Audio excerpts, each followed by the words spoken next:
I've always loved card games. There's something about the back and forth, the tension, the reads. The whole aspect of card games is just beautiful. But lately I've been noticing the gap between where I am and where I want to be. And I'm starting to notice a real disparity between the best players at my locals and me.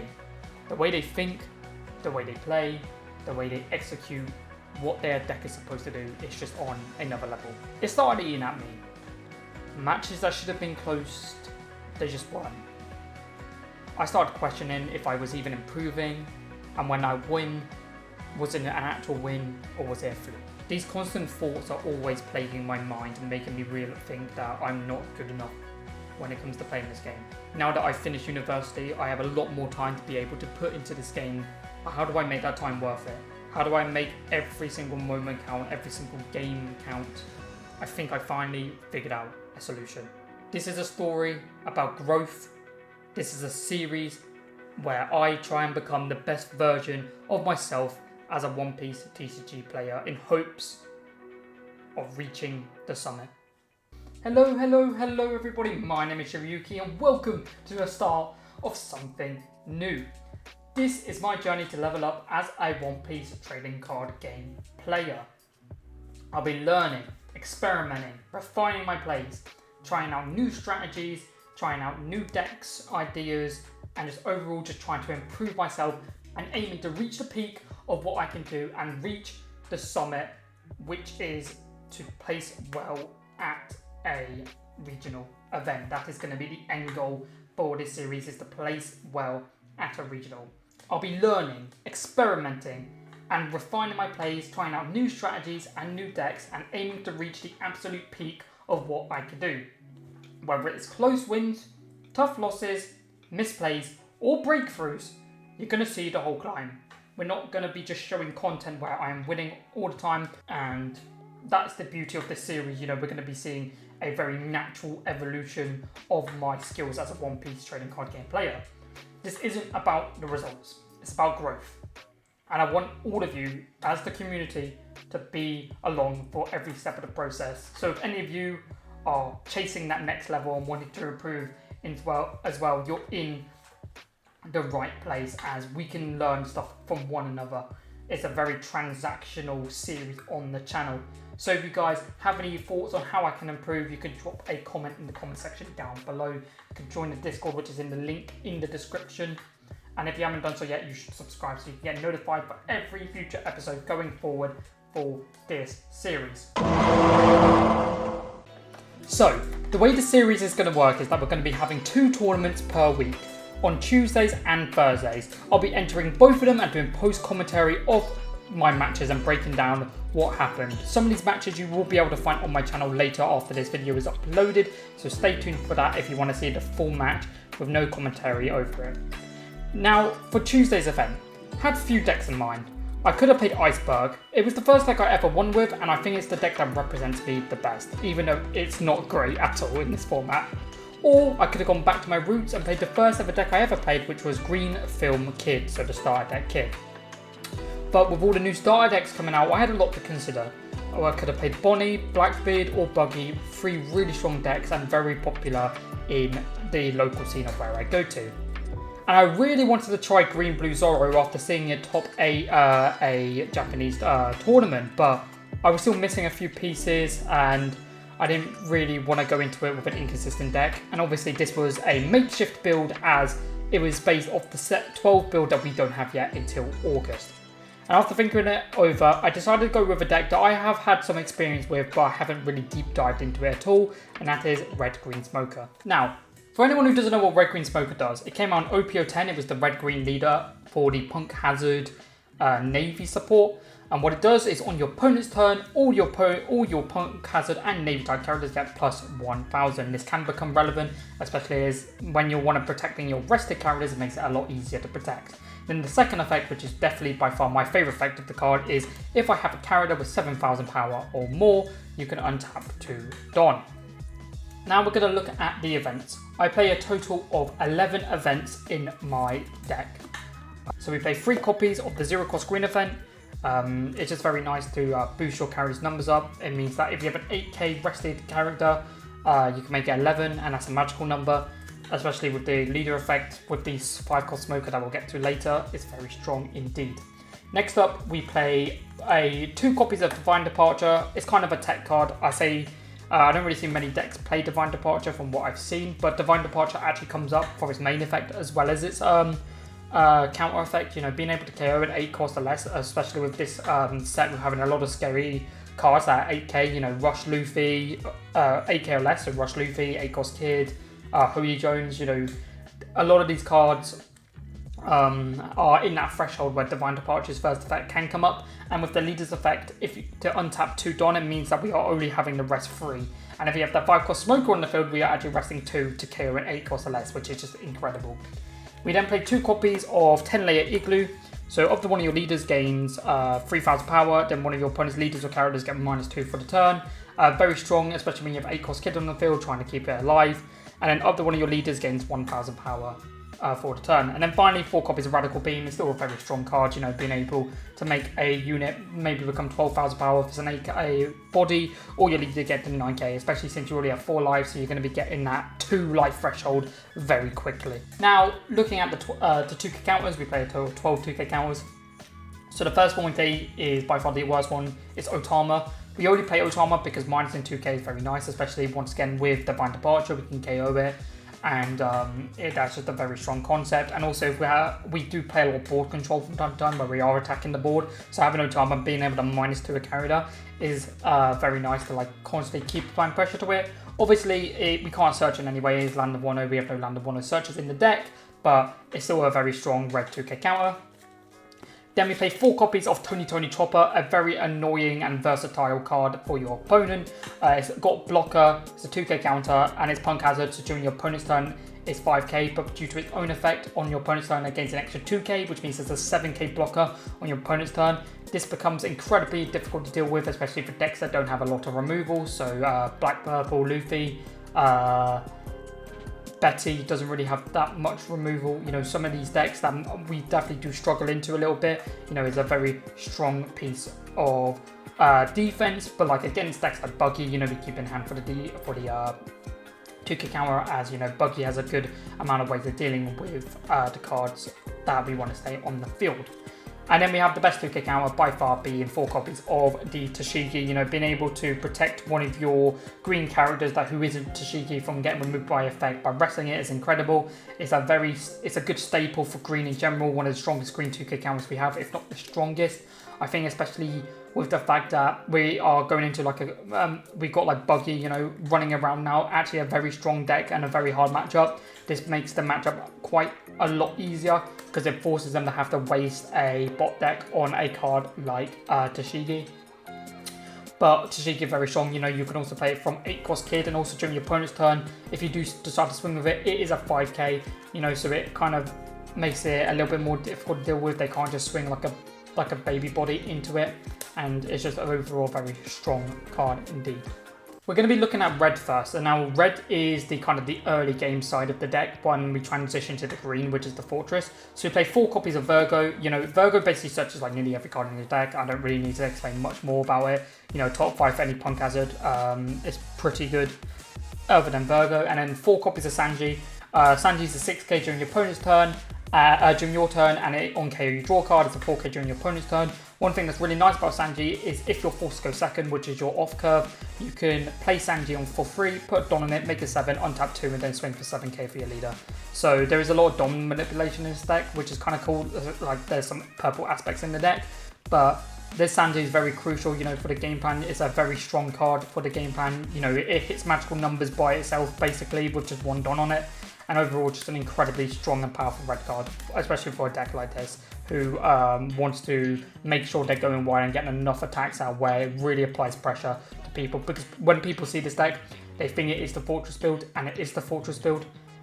But like they don't realise it because the early game looks like I am playing a very aggressive deck, so I think they might be expecting me to play dragons at the very end, which I don't, you know, because it's not the aggro build. Now moving on to green. Green is where the fortress aspect come in, with a couple of outliers that I'm going to get to in a bit. But to start things off, we are going to be playing for the low end of the green 4 copies of Don Quixote Rocinante. I mean, what can I say? It's probably one of the best blockers in the game for green still, you know.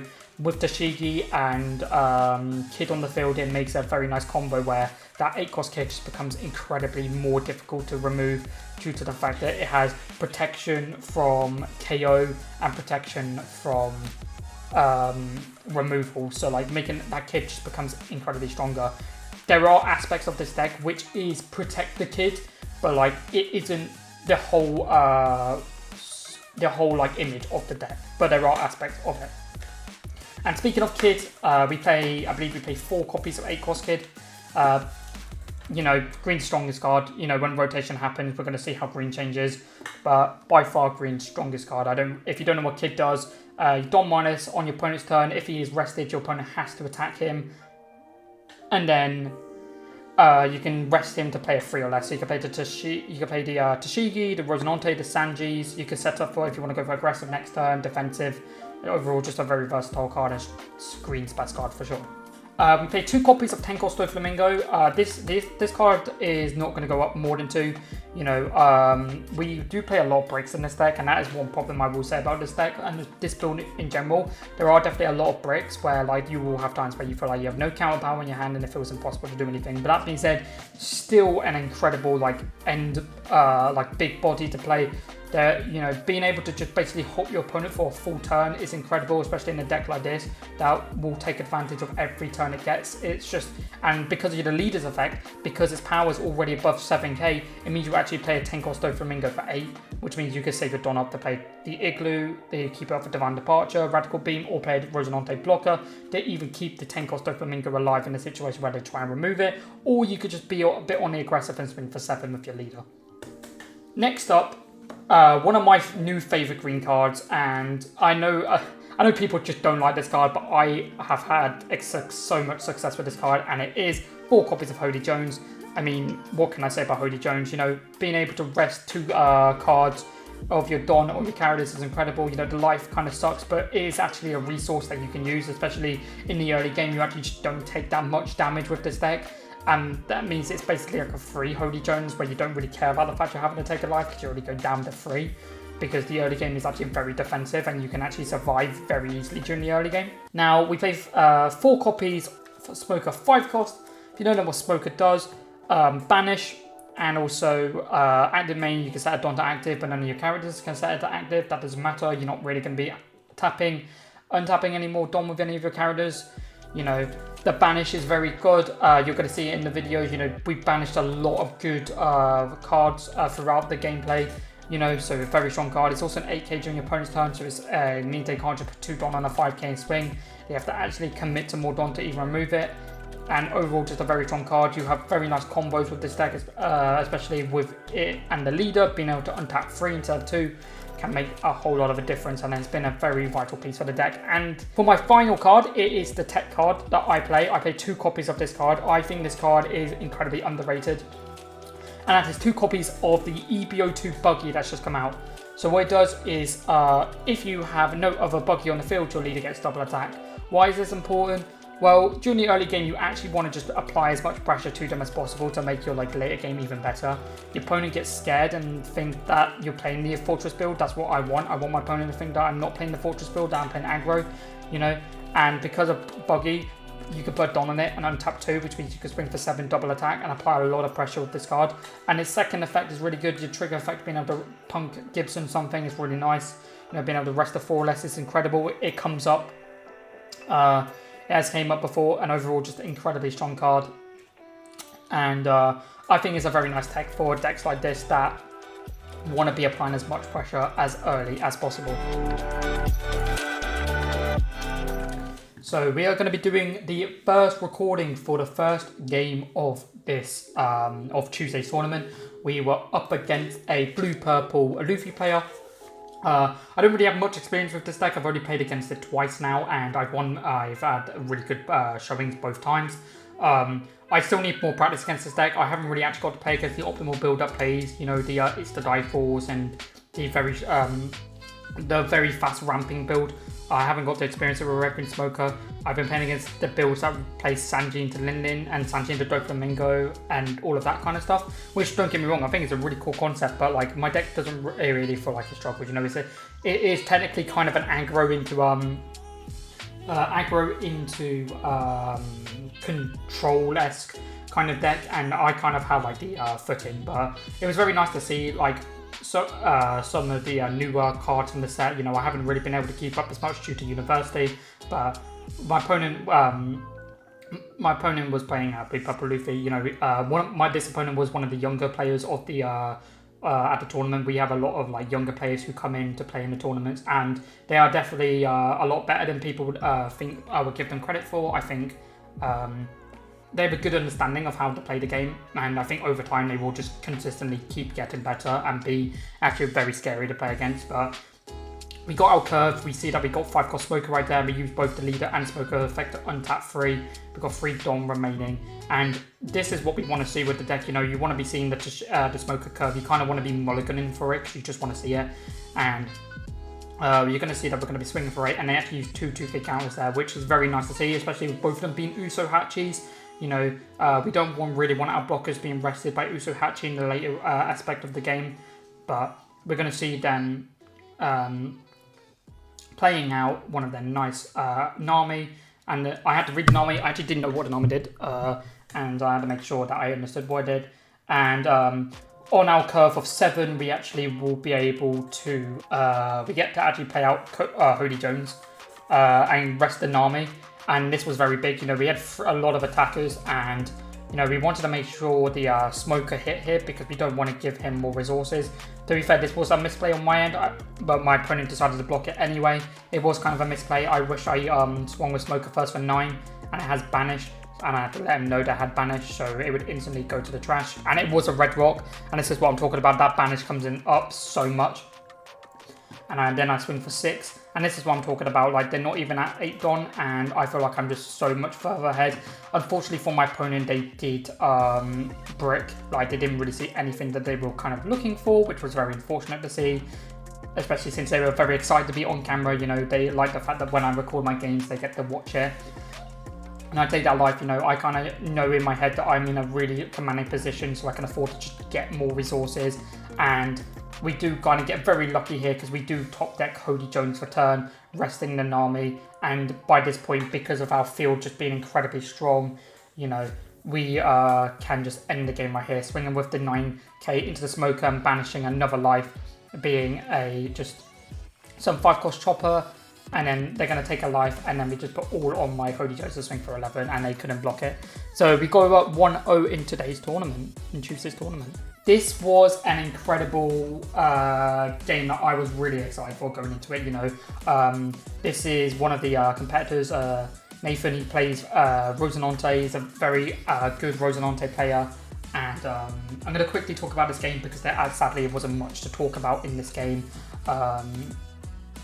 Nathan comes up with a really cool build when it comes to Rosinante. He's always been trying to perfect it and really get that tournament win with it. And I like watching Nathan's gameplay because you can see that there's time and effort put into it.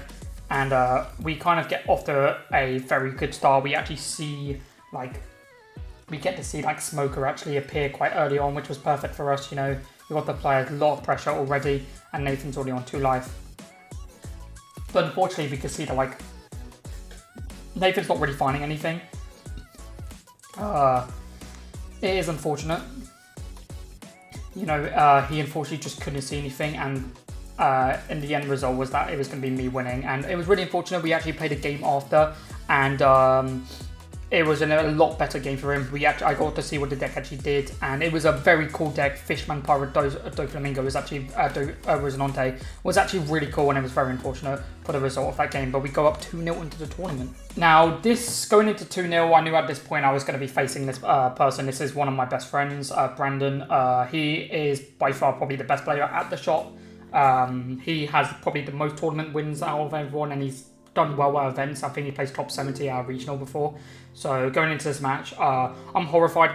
We barely play in tournaments. You know, he's always the one that's kind of up there and the one I'm like gunning to beat when I have a chance. So going into this matchup, you know, I was a bit like nervous. I do also apologise for the lighting. That was just a bad choice on my end of choosing where I was going to sit for the games. But he is playing a Nell. I just don't like this matchup whatsoever. I just don't like playing against this deck because in my head I know if we get to the late game, I literally run out. He just has so much more steam than me and will be able to just absolutely clobber me for the rest of the game. We do get off to a pretty good start. You know, we get to actually like quite early aggression until we get a Holy Jones at the smoke on the field, and he basically 8-cost Katakuris both my Holy Jones and my Smoker. At that point, the engines just felt like they just ran out.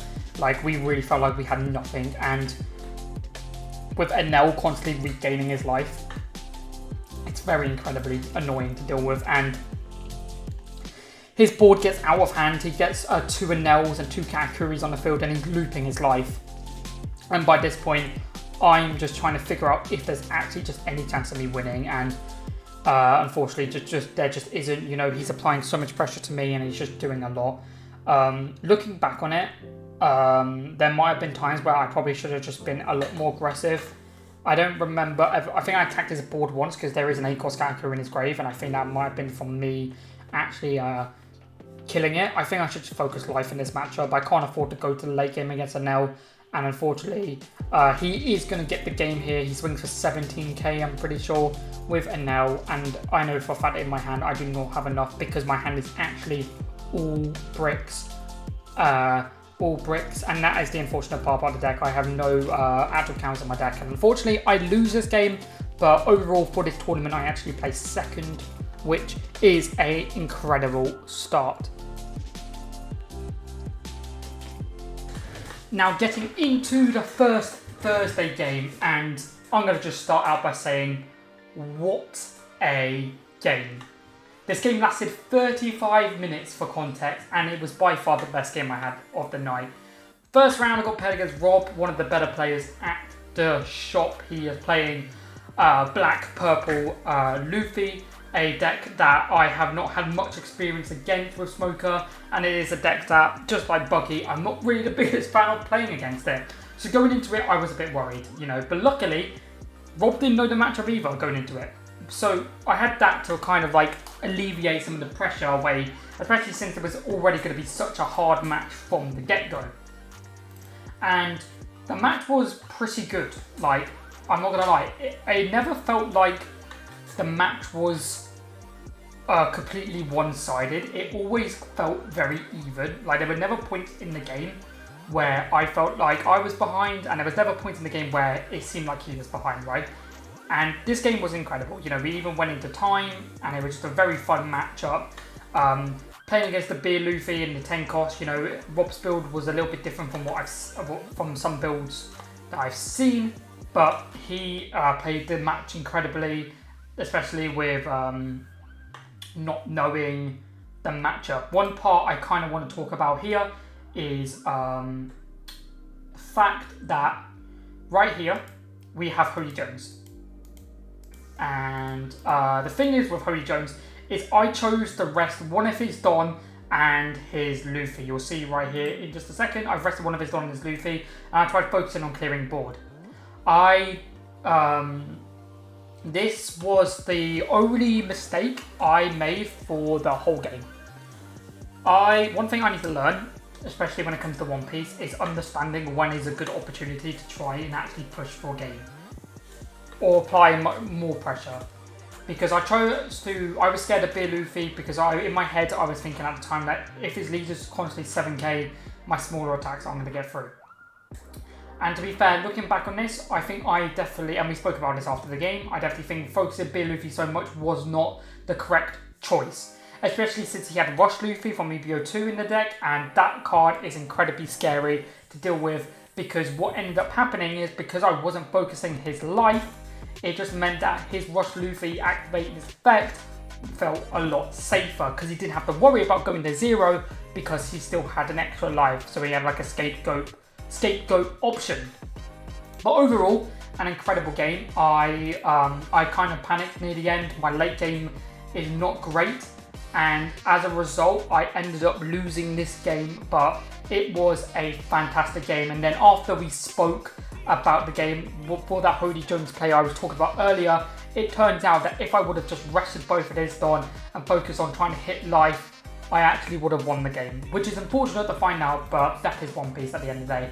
And it was an incredible game. This is a game you can find on my channel after this episode of the first of the progression series is out. And this was an incredible game, and it was by far my favourite one of the night. I'm not excited for a buggy match. I actually just don't like this matchup. I'll talk about it a little bit more, but I think this is my worst matchup. Other than Low Betty, because I kind of struggle into that a little bit, but I just did not like this matchup. He played really well. You know, I think I got kind of unfortunate. I'm not gonna lie. Only seeing like not much options to really use, and it was very much. It felt like I hadn't got anything to really work with. During the game, though, I felt confident. I felt like I was always in a good position, and I felt like I was playing well. Up until a point where I decided to play 10 Costo Flamingo because he has 3 wrestler characters, right, that I know that I can just remove because of the fact that I know that I can just set up for an extra turn because I don't have to worry about the fact that he is pressuring me that much, because it's basically a full free turn, right, where I don't really have to worry about anything. And fortunately, he top decked the Red Rock, and he even said he top decked the Red Rock, which was quite sad to hear. You know, the fact that he top decked the Red Rock was very unfortunate, and I wasn't happy about it. But like, that's how the game goes sometimes, you know. That is the truth of it, you know. And it was very unfortunate. But then the make matters was a little bit of a salt in the wound. His last life just happened to be Raging Tiger Blade, and I still had an attacker that I was going to swing with to try and go for lethal this turn because he didn't have much to work with, and he hit the Raging Tiger Blade, and I just you see me like sigh because I'm like, that's just how One Piece goes, unfortunately, and I know at that point I've just lost, so I just swing for 9, he blocks it, and then he goes for game. Very unfortunate, he got the top deck in the last life, but that's how One Piece goes sometimes, and that's something I just can't control. The final game of the night, as I'll tell you in a bit, was against Buggy again, and you know, I'm just not excited to play Buggy again after what I've just been through, and the last 2 games just been very close but just very long games. I just wasn't excited going into this, you know. I wasn't really up for it, but I was still going to give it my all, and I think this Buggy game was somehow worse than the previous one. Like, Joe was just always ahead. I never felt like I ever was ahead of him whatsoever.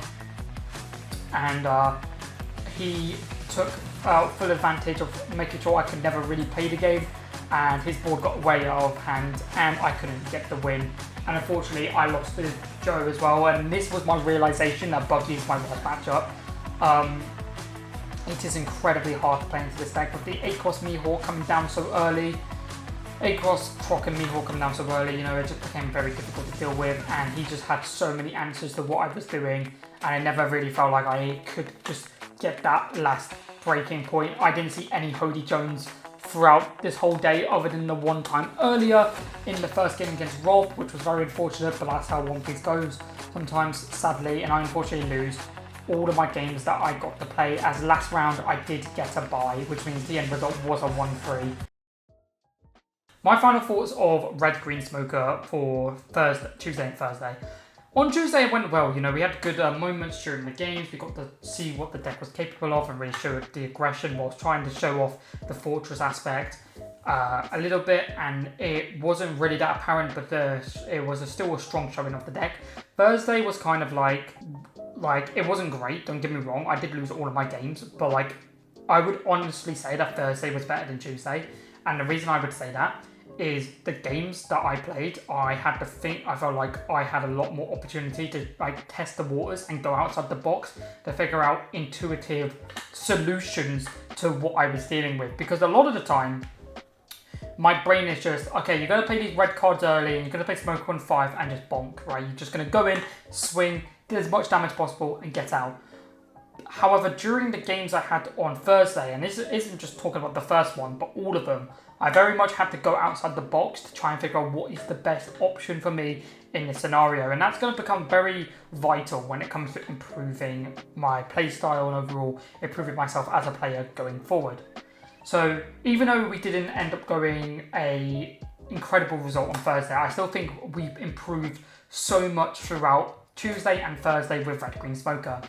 Now for next week, we have options of what we could play next week. I want to know in the comment section down below what you guys think I should play. Do you think I should play Red Green Smoker or should I try something new? And if you guys have any opinions about the Red Green Smoker list, please let me know in the comment section down below. And any thoughts on any improvements that I could have made. Obviously, I want critical analysis. I want good criticism rather than negative criticism. You know, it's about learning and improving. And I'm very excited to see the future of this series as we constantly keep improving, and eventually we can look back at these older matches and just see how much we've improved upon. But we are going to be coming to the end of today's video. I thank you guys so much for watching. Just a reminder, please remember to like, comment and subscribe, and turn on your notification bell so you can get notified about a new video coming out. I hope you guys have had a great time for something that's quite different to the channel. You know, we've been doing a lot of roguelike content on the channel, and it is nice to show like a more like real life and just natural showing of what I like doing in my spare time, and it is a hobby that I am incredibly passionate about. But with all of that being said, my name is Shiryuki and I will catch you guys in the next one. Goodbye, goodbye, goodbye. Hello everybody. It is Future Shiryuki. I've just come in here just quickly before the video ends to just talk about some things I completely forgot to add in the final part of the video. One thing I want to know in the comment section down below is how did you feel about the actual feel of the actual video itself. So if there's anything that you would like to see more in the actual videos, if there's aspects about it that you like, that you didn't like, and just overall ways that I could just improve the editing style overall that you guys can still have the best time possible. Obviously, you could probably tell there was a lot of idioms in the commentary, and the main reason behind that was because that I was trying to do a more natural commentary of the whole video. So this was one of the videos where there was no script written for the video, which meant that everything was just from the top of my head and how I thought about the current circumstances and what was going on. If you don't like this and would prefer to see more scripted content where it is more polished and there is not a lot less idioms in it, please let me know in the comment section down below. And if more people prefer scripted content than unscripted content, then I will choose to do with scripted content going forward. This was an actual really fun video to make, even though compared to like other videos I've done in the past, the editing isn't as like extravagant, there isn't as much effects. One thing that I kind of noticed when it came to like card game content in particular is the fact that everyone kind of keeps it quite simple when it comes to their editing for like their matches, for like showing gameplay and such. And the overall feel of the video, I just wanted to make sure that it was represented to the best of my ability. But that being said, hope you guys have enjoyed today's video. Hope you guys are excited to see more content coming forward. And I'm going to be out, so I will see you guys later. Goodbye, goodbye, goodbye.